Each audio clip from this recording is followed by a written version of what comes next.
दोन अट्टल चोर शहर पोलिसांच्या जाळ्यात 5 लाखांचा मुद्देमाल जप्त।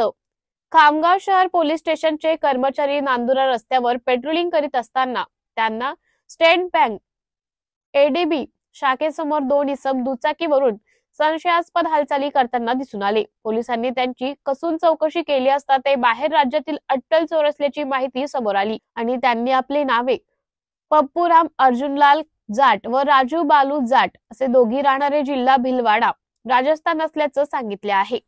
हे दोघे बनावट सोने विक्रीवरून लोकांची फसवणूक करणारे व एटीएम कार्डचे हेराफेरी करणारे अट्टल चोर असून त्यांच्या विरुद्ध गुजरात व राजस्थान मधील पोस्टेमध्ये चोरी व फसवणुकीचे विविध गुन्हे दाखल आहेत। तर या दोघांनी अकोला येथे एका इसमाची 40,000ने फसवणूक केल्याचा गुन्हा असल्याची कबुली दिली।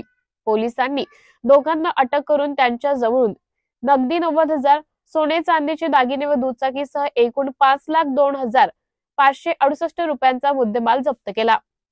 अशा गुन्हेगारी प्रवृत्तीच्या लोकांपासून नागरिकांनी सावध राहावे असं आवाहनही यावेळी करण्यात आले। ही कारवाई पोलीस अधीक्षक विश्व पानसरे, एएसपी अशोक थोरात,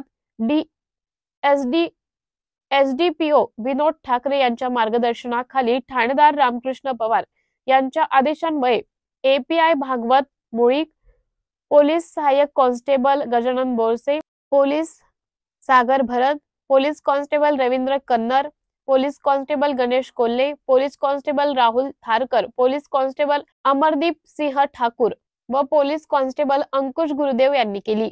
नेहमीप्रमाणे आमचे डीबी पथकाचे प्रमुख एपीआय मुळीक, त्यांच्या सोबत असलेले हेड कॉन्स्टेबल बोरसे, भगत, गांगुर्डे, त्याच्यानंतर थारकर, कन्नर असे आमचं पथक नेहमीप्रमाणे आणि कोल्हे हे नेहमीप्रमाणे बँकेच्या परिसरात बाहेर राज्यातील ज्या टोळ्या येऊन लोकांची फसवणूक करतात किंवा पैसे चोरून नेतात असे प्रकार करतात त्याचा पाठपुरावा करत असतात, नेहमी त्यांचा पाठलाग करत असतात। तर काल त्या अनुषंगाने आमचे लोक SBI बँकेमध्ये वॉच ठेवून होते। त्या दरम्यान त्यांना 2 संशयित इसम मिळून आले। ते संशयितरित्या फिरताना दिसून आले। त्यांनी त्यांना हटकलं आणि ते तिथून पळून जाण्याचा प्रयत्न करत होते। तेव्हा आमच्या डीबी पथकाने त्यांना पकडल्यानंतर त्यांना विचारपूस केली। तेव्हा त्यांनी त्यांचे नावं बनावं सांगितले।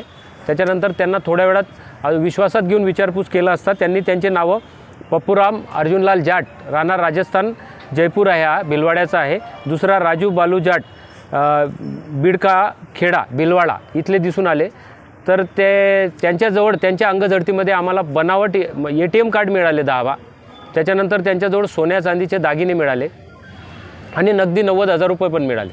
तेव्हा त्यांची सखोल चौकशी केली आम्ही। सखोल चौकशी केली असता त्याच्यामधला जो आहे पप्पू अर्जुनलाल जाट याच्यावर 7 ते 8 प्रकारचे महाराष्ट्रात आणि इतर राज्यांमध्ये गुन्हे दाखल आहेत आणि ते बनावट ATM अदलाबदली करून किंवा लोकांचे पैसे घेऊन लोकांना नकली सोनं देऊन फसवणूक करण्याचा प्रयत्न करणारे गुन्हेगार आहेत।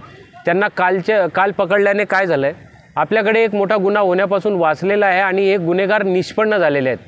तर आमच्या डीबी पथकाने कारवाई केली। त्यांच्याजवळून एकूण 5,02,568 रुपयाचा सोन्या चांदीचे दागिने, नगदी व मोटरसायकल सहित मुद्देमाल आमच्या डीबी पथकाने जप्त केलेला आहे आणि त्यांच्यावर शहर पोलीस स्टेशनला चोरीच्या गँग ऑपरेट करणारी चोरीच्या गँग अन्वये आम्ही गुन्हा दाखल केलेला आहे। गुन्ह्यातील आरोपी अटकेत आहे आणि नुकतीच आम्हाला माहिती मिळाली की अकोल्याला पण यांनी अशा प्रकारचा काल सकाळी 40,000 रुपयाचा ATM अदलाबदली करून फसवणुकीचा गुन्हा केलेला आहे। त्याच्यात देखील हेच आरोपी निष्पन्न झालेले आहेत।